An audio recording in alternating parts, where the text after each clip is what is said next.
Summary of Philadelphia Here I Come by Brian Friel. A man named Gar O'Donnell, who is in the middle of his 20s, is getting ready to leave the small town of Ballybeg, Ireland, where he has lived his whole life. There are two types of Gar, public Gar and private Gar. Private is Gar's inner voice that only public and the audience can hear. Public is the version of Gar that the other characters in the play see and talk to. Public packs his bags in his room the night before he flies to the US to live with his aunt and uncle in Philadelphia. He talks with Private on the phone. As Public gets ready for his trip, Private yells at him about how great his trip will be and how happy he is that Gar will get rich and successful in America. As Gar opens an old suitcase and finds a newspaper page with the news of his parents' wedding, Public and Private take a moment to think about it. They are thinking about Gar's mother, Mayor, who died 3 days after giving birth. Private thinks about what the maid, Image, said about Gar's mother and imagines what the woman was like before she died. But before he can get too emotional about the memory, he stops himself by reading from an old speech. It starts, "It is now 16 or 17 years since I saw the Queen of France, then the Dauphiness, at Versailles." After taking his mind off of things, Gar starts to sing out loud, "Philadelphia, here I come." After that, Gar and his dad, SB, sit down at the kitchen table. The two men don't say much as Madge comes and goes from the room. Gar really wants his father to say something important. Gar has worked in SB's general store all his adult life. Even though they are close every day, their relationship is still tense and not very friendly. While sitting at the table, SB often says boring and obvious things, so Private begs him to say something unexpected. He keeps saying the same things every night at the end of the day, but SB can't hear him. This makes Private Gar very angry, and he says he might think about staying home if his father would just say one real line. This is a surprising statement that could mean his father does care if Gar stays home or not. Gar has chosen to leave for more than one reason, not just because of his tense relationship with his father. He also wants to forget about his friendship with Kate, a woman from the area. He can still remember exactly how he and Kate felt about each other when they went to her parents' house to tell them they were getting married. When they got there, her father, Senator Dugan, told her that Francis King had come back to Ballybeg and told her to go talk to him in the kitchen. Kate went inside to see if Gar would ask her father for permission to marry her. She left Gar and Senator Dugan alone. When Kate went into the next room, however, Senator Dugan began talking to Gar about Francis. He made it clear that he wanted Kate to marry the young man. Gar left the house before Kate could go back into the room because he felt embarrassed. Soon after, the Dugans told everyone that Kate was going to marry Francis. Another one of Gar's middle school teachers, Master Boyle, stops by the house as the night before he leaves goes on. Gar knows that Boyle dated his mother before she started seeing SB, and it's clear that Boyle never got over his feelings for her. Indeed, Boyle is well known for being a drinker.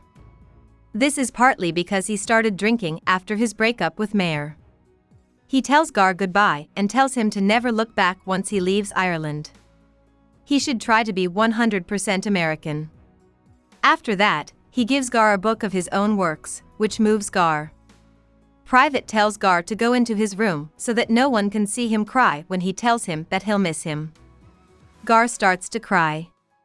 Gar thinks about his trip while lying in bed and remembers when his Aunt Lizzie, who is the sister of his mother, came to Ballybeg last year. She and her husband, Con, have lived in Philadelphia for many years. They are very happy together, but they've never been able to have kids.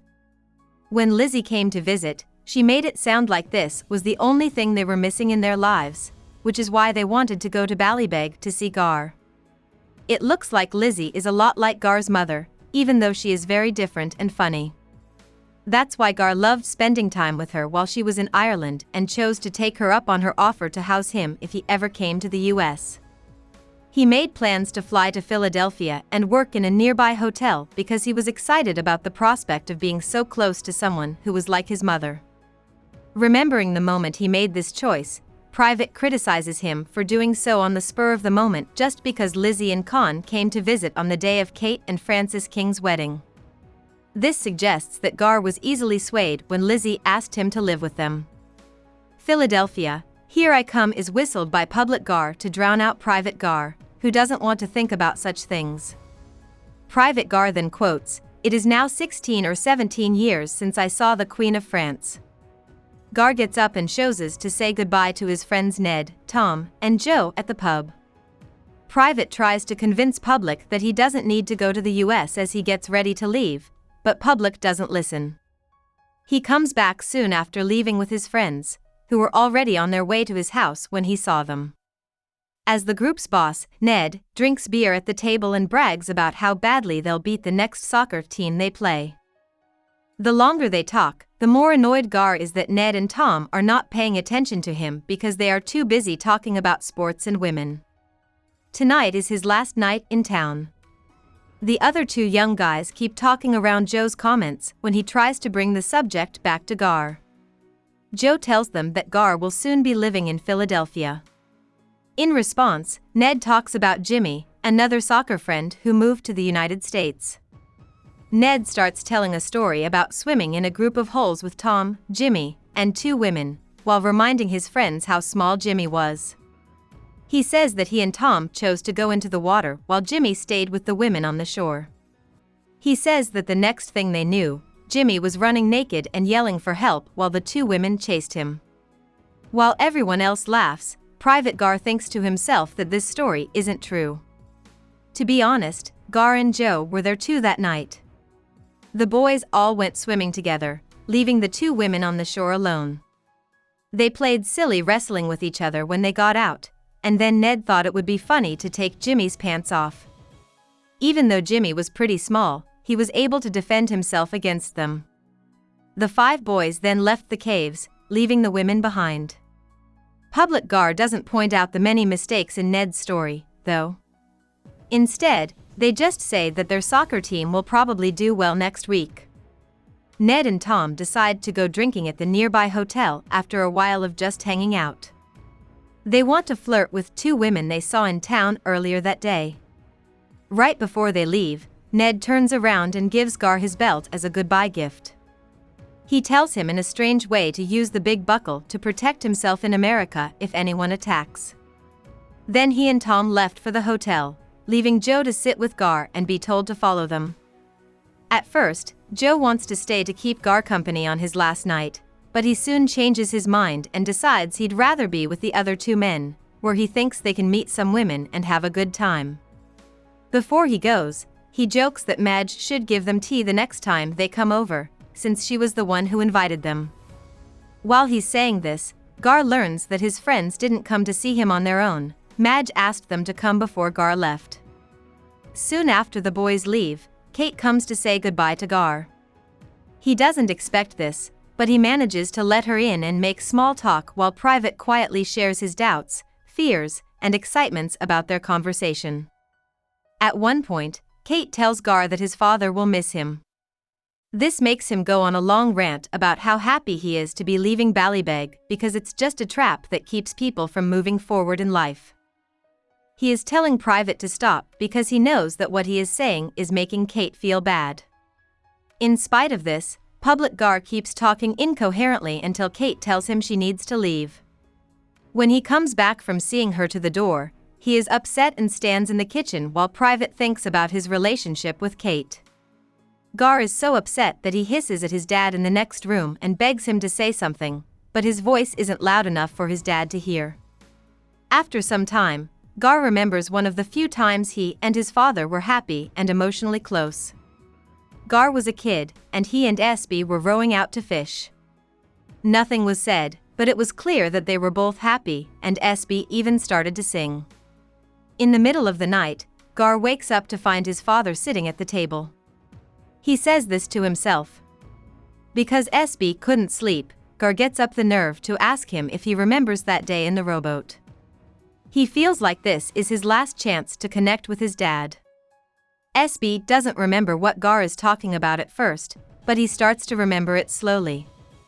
But Gar is so embarrassed and angry about how his dad reacted at first that he doesn't seem to be able to hear what the old man has to say. Just as SB was beginning to open up, Gar cuts the talk short and runs out of the room. At this point, Madge walks in, having just come back from visiting her own daughter. SB asks her if she remembers how Gar used to dress up in a little sailor's suit as they talk about how Gar is leaving soon. It is clear that he loves his son a lot because he talks about his childhood with such fondness. He walks out of the kitchen while thinking about the past in this way. Gar comes back and quickly talks with Madge before watching her leave as well, thinking about how he'll always remember this moment. Police officer Gar asks, "God, boy, why do you have to leave when he is by himself?" Why? When asked, public Gar just says, "I don't know." About the author. Brian Friel was born in Northern Ireland in 1929. Friel's grandparents couldn't read or write, and they inspired the conflict between traditional and modern Ireland in much of her writing. Friel went to a teachers' college in Belfast and taught for 10 years after a bad time at the National Seminary. After having several short stories published in The New Yorker, he started writing full-time. When Friel's play Philadelphia, Here I Come was brought to Broadway in 1964, it became a huge hit all over the world. Friel was a Catholic nationalist from Northern Ireland. In 1972, he took part in an Irish civil rights march where 14 civilians were shot and killed by British troops. This event became known as Bloody Sunday. Aside from the freedom of the city, Friel's work mostly avoided talking about politics directly. Instead, it focused on a feeling of being alone and not having a voice. Friel helped to start the Field Day Theatre Company in Northern Ireland in 1980. Their first show was his play Translations. Many people now think that Friel was one of the best Irish authors and short story writers. During his more than 50-year career, he was nominated for and won many Tony, Olivier, and Drama Desk Awards.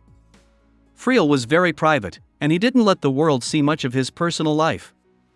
He got married to Anne Morrison in 1954 and they had 5 kids together.